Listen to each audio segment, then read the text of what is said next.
Ang Smart Antibacterial Dishwashing Liquid, Knorr Cubes, at MY Sun Grahams.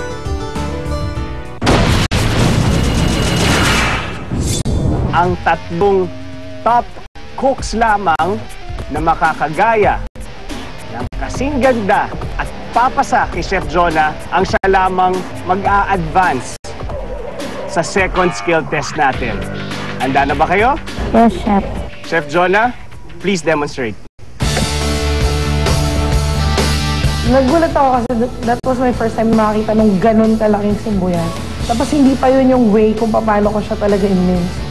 First time ko nakita yung ganung cut ng onion, yung parang vertical muna, tapos meron siyang fillet, tapos i-chop.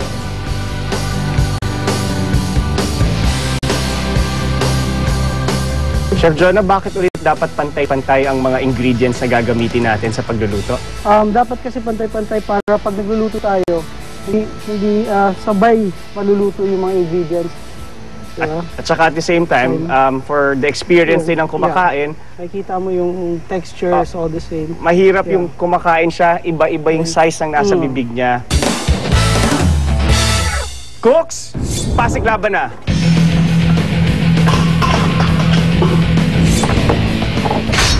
Ingat sa mga kamay at daliri, hindi sila kasali sa sibuyas.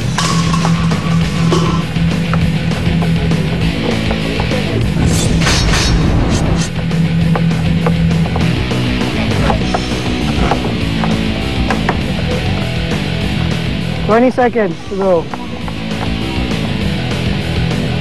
3, 2, 1. Time's up! Hands up! Chef Jonah will go around, check ang inyong mga sibuyas, kung sino sa inyo ang tatlong makaka-advance. Chef Jonah?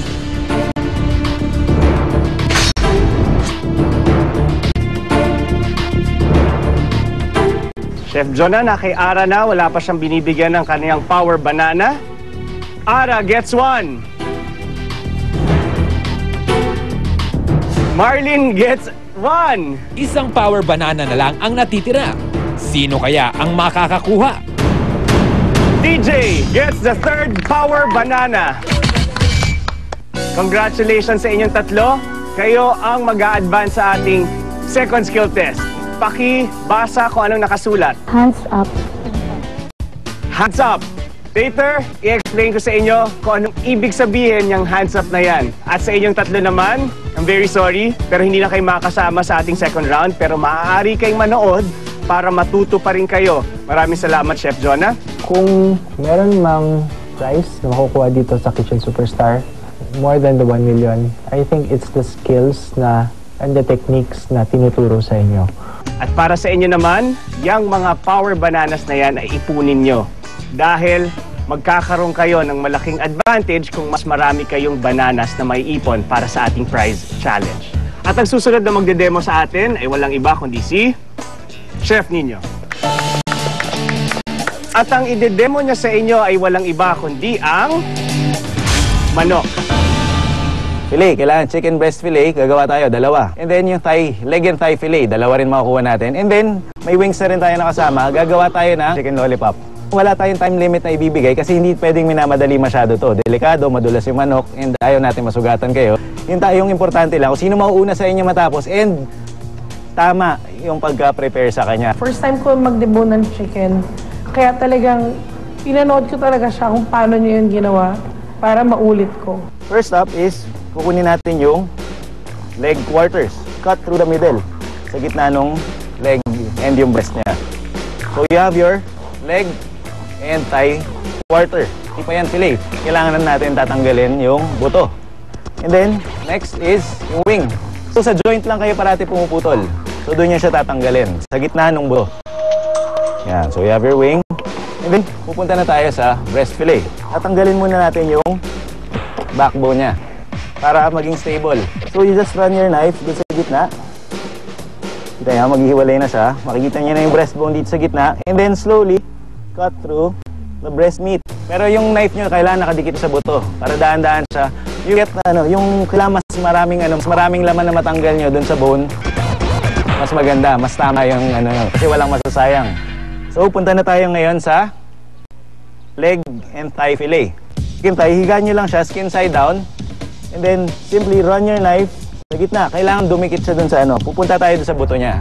Slowly scrape it out. Padaanin nyo lang yung kutsilyo para lumabas yung buto. Makikita nyo lumalabas na yung buto niya. Ito yung keyword, cut and scrape. Nagka-cut pero at the same time, scrape off nyo siya off the bone.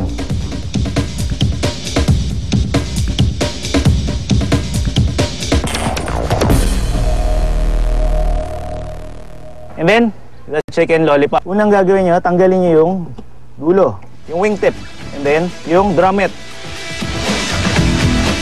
Simply, pull out the meat dun sa drummet. Atake nyo lang. So, meron ka ng isang chicken lollipop. Cooks, pasiklaban na.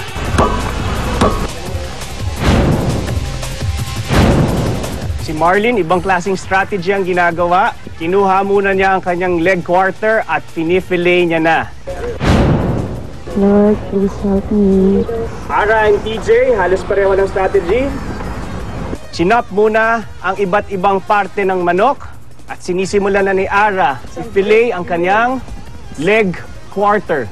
Chef Nino, ayos ba ang leg quarter ni Marlin? Maganda na may pagkaan niya, but may tear lang na konti skin, but May butas ang skin. Katane. Red, nagko-coach. Cut and scrape daw ang gawin mo, TJ. Ara, meron ng isang chicken lollipop. Ara, tapos na daw siya sa kanyang pagpilay, paggawa ng lollipop. Chef Nino will inspect. yan, kanina ko pa actually i-inspect yung ano niya. So maganda naman yung paggagawa niya. Although, yung ano niya, yung breast niya, could have done a little bit more. Bawasan pa yung ano, yung meat pa, konting ano lang, konting tabat ko sana. Sana mas maraming meat, but Pasado? Pasado. Pasado kay Chef Nino. Ara gets 1 power banana. Isa na lamang ang natitira. Marlin's finished. Chef Nino's checking. Hindi masyadong pasado. Medyo marami siyang naiwan na laman doon sa chicken breast eh. TJ, almost done. Patapos na siya sa kanyang first chicken lollipop. Medyo natagalan niya ako dun sa may lollipop kasi hindi ko mapop yung bone. Now, Chef Nino will inspect kung kanino mapupunta, kung kay TJ ba o kay Marlin, ang last banana para sa skill test na ito.